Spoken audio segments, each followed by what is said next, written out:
At its peak, Kenya Bus Service wasn't just another company. It was the backbone of Nairobi's urban transport. For nearly 70 years, Kenya ran one of Africa's most disciplined and admired public transport systems, operating a structured monopoly that brought order, affordability, and reliability to a new city in desperate need of some structure. And then it all vanished, not in a sudden explosion, but in a slow, systemic dismantling.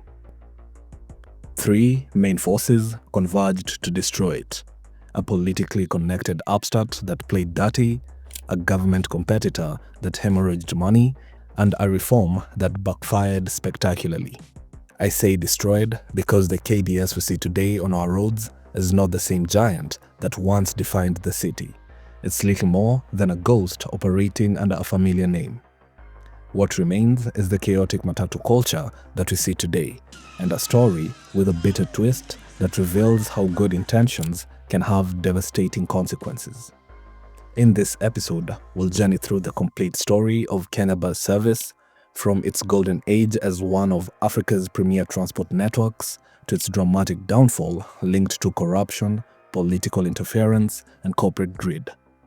We'll explore the company's multiple transformations, the crises that tested it, and the pivotal moments that shaped its destiny, and how it officially died in 2004, yet mysteriously still operates today. Be sure to like the video if you enjoy it, and subscribe to the channel for more historic stories from Kenya.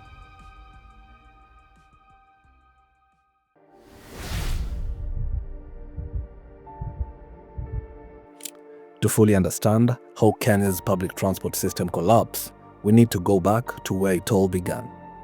Kenya Bus Service, or KBS, was established in 1934 as a venture of the Overseas Transport Company of London, OTC. It began modestly, with just 13 Albion buses serving 12 routes across Nairobi, but it carried the promise of order, modernity in a rapidly growing city. By 1966, the Overseas Transport Company had transformed into the United Transport Overseas Services, UTOS. That same year, UTOS struck a groundbreaking deal with the City Council of Nairobi. In exchange for a 25% equity stake, KBS was granted exclusive operating rights within the city. It was one of Africa's first public-private partnerships in urban transport, symbolized when Mayor Charles Rubia inaugurated the new Temple Road bus station built exclusively for KBS. By the 1960s, the results were undeniable. KBS moved 69,000 passengers daily with 106 buses. Their drivers wore uniforms, routes ran on schedules, and buses were fitted with speed recording devices. In an era when African cities were still experimenting with modern infrastructure, KBS became the backbone of Nairobi's transport system.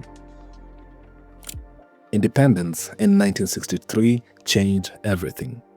The lifting of colonial travel restrictions triggered a massive rural to urban migration. Entire neighborhoods sprang up around the city as thousands sought opportunity in the capital.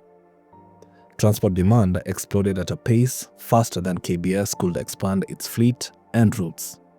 The company was still growing, but the city was growing even faster, leaving whole settlements underserved. Into this gap stepped well-connected Kenyans who converted pickup trucks and vans into unlicensed pirate taxis nicknamed matatus from the Kikuyu phrase meaning 3 cents, which was the original fare.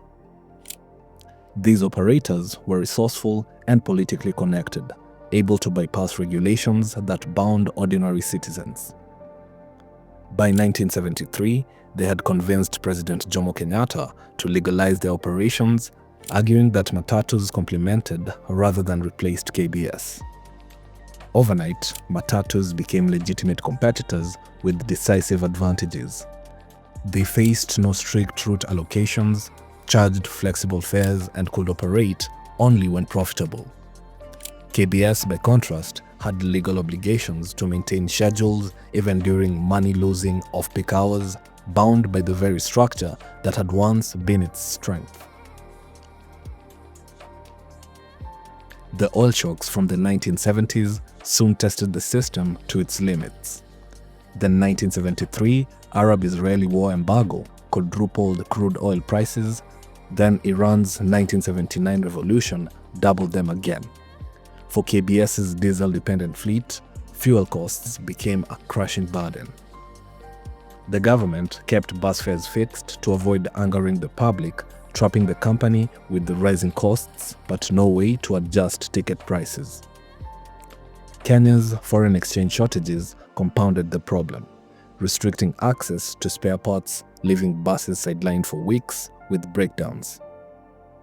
Matatus weathered these storms far more easily.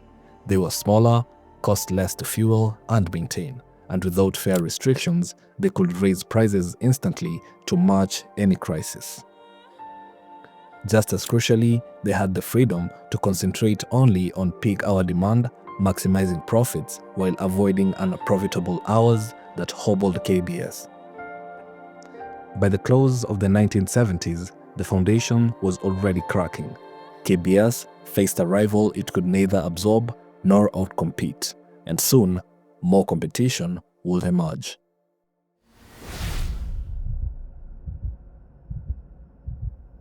When Daniel Arap Moi assumed power after Kenyatta's death in 1978, he inherited a transport system already under strain. The legalization of matatus had created a fast-growing informal sector, while KBS, though still dominant, was increasingly unreliable due to fuel crises, inflation, and management inefficiencies. That vulnerability was exposed dramatically in 1986 when a strike by matatu operators paralyzed Nairobi for 4 days. With thousands stranded and businesses disrupted, the Moi government confronted a terrifying reality. The capital's transport lifeline had fallen into the hands of private informal operators who could withdraw their services at will and hold the city hostage. KBS was in no position to step in. Years of accumulated challenges had left it too weak to absorb the sudden demand whenever matatus went on strike. For Moi, this wasn't just a transport crisis, it was a direct threat to authority. He needed a state-controlled solution that would demonstrate order and align with his Nyayo philosophy of following in Kenyatta's footsteps. Unlike KBS, which remained a private company, Moi wanted a parastatal, something like Kenya Airways or Kenya Power that could be showcased as a patriotic symbol of state capability. Out of this vision, the Nyayo Bus Service Corporation was established in 1986. Painted in bold national colors, its buses quickly became fixtures on Nairobi's streets. But behind the image, the weaknesses were obvious. Political appointments, chronic mismanagement, and the corruption that plagued so many parastatals of the Moi era. By 1993, it had collapsed, leaving behind only debts and idle buses. The government denied KBS fare increases even if costs soared, forcing the company to watch as its parastatal rival enjoyed subsidies it never received. Caught between Nyayo Bus on one side and a politically connected matatu sector on the other, KBS's dominance eroded quickly. In 1989, the government officially ended KBS's monopoly, opening the door to even more competition. By then, Nairobi's population had outpaced KBS's aging fleet, and matatus were already carrying the majority of the commuters. It was in this atmosphere of crisis that a bold experiment took shape. In 1991, Stagecoach Holdings, a Scottish multinational, acquired a 75 stake from UTOS in KBS.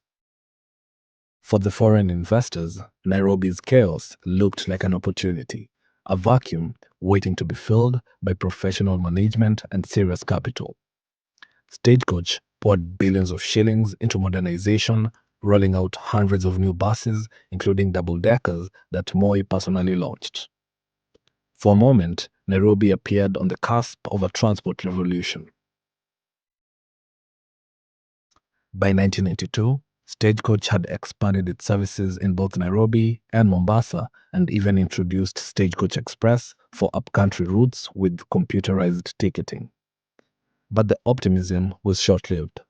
By the late 1980s and early 1990s, Kenya's economy was reeling under the weight of structural adjustment programs imposed by the IMF and World Bank.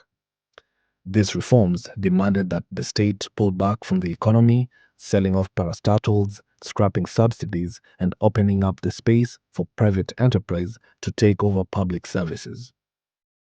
One of the most disruptive changes came with the liberalization of trade in 1991, which allowed the importation of cheap, second-hand 14-seater Nissan minibuses. For thousands of civil servants retrenched or forced into early retirement due to the liberalization, these minibuses offered a lifeline. By the mid-1990s, the matatu sector had exploded. From just 3,500 vehicles on Nairobi's roads when Stagecoach first invested in KBS to more than 6,500 by 1995. Political turmoil added new pressures. During the protests and riots of the 1990s, buses from KBS ironically became symbols of establishment, torched by demonstrators, hijacked by students, and routinely damaged without compensation. Then tragedy struck. In 1998, a Stagecoach Express bus plunged into River Tana, killing 57 people. When insurance refused to pay, the company shouldered nearly 37 million shillings in compensation. Weeks later, the US Embassy bombing in Nairobi destroyed more of its buses. Stagecoach pumped in more capital, cut hundreds of jobs, but the tide could not be turned. By October 1998, another multinational investor had given up on Kenya's transport gamble. The company sold its 95% stake to a consortium of Kenyan investors trading under Greyhound Luxury Coach Limited. Under their management, the historic Kenya bus service name was revived, but the fundamental challenge remained: how to compete when matatus operated by different rules entirely.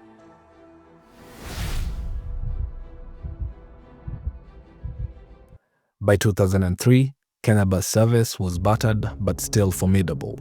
It ran 424 buses, employed more than 3,400 people, held assets worth 2.5 billion shillings, and generated an annual turnover of 3.3 billion.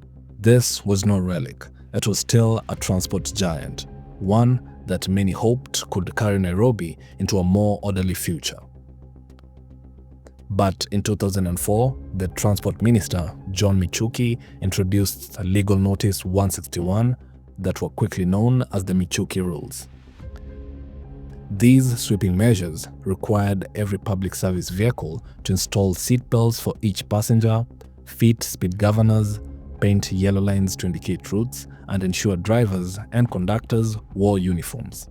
It has been known all over the world that this thing saves life. Standing passengers were banned and crews were subjected to strict vetting. The goal was to tame Nairobi's chaotic transport system once and for all. For a time, it worked. For months, nearly a year, matatus complied en masse. Accidents fell sharply, roads became unusually orderly, and commuters experienced a level of safety and discipline they hadn't seen in years. Chaos on the roads vanished, giving way to incredible order. But the reforms carried a heavy price tag for KBS. Retrofitting hundreds of buses with seatbelts and speed governors required massive investment, and every day a bus was in the workshop was a day of lost revenue. For a company already struggling to balance its books, the burden was crushing. Matatus, meanwhile, adapted differently. Some delayed compliance, others bribed inspectors, and many disabled their speed governors soon after passing checks. Within months, enforcement gave way to corruption. The system reverted to old habits: reckless speeds, overloading, and corner cutting. For KBS, however, there was no way to cheat. Too visible, too regulated, too bound by its formal structure, the company had to comply in full. By 2005, the collapse was unavoidable. The fleet wasn't simply parked and left to rust. It was stripped apart through court orders and debt recoveries. Buses were auctioned off, routes were shut down, and thousands of workers were laid off. A company that had once symbolized discipline and modernity was gone, dismantled in the most final way possible. Yet, Nairobi soon saw a curious revival. By the late 2000s, buses once again appeared on the streets of Nairobi, bearing the Kenya Bus name and the familiar livery. But these belonged to a different entity, Kenya Bus Services Management Limited. By registering the name KBS ML, executed a calculated branding strategy, trading on nostalgia to win commuter trust. But structurally, KBS ML was not a reincarnation of the old centralized corporation. It functioned more like a matatu circle, a loose framework for private investors and partnerships coordinated under the Kenya Bus banner. At times, its buses works alongside other operators like City Shuttle and Double M. What looked like the rebirth was in reality a modest consortium in a crowded market.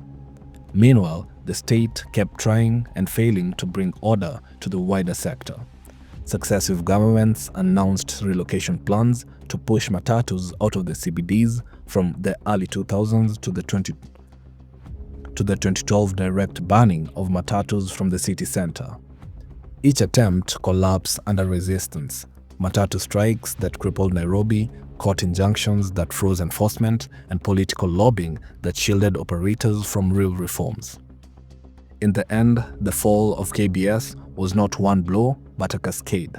Deregulation, rising costs, explosion of the matatu sector, and finally, the regulatory burdens of the 2000s that fell hardest on the only operator that couldn't bend the rules.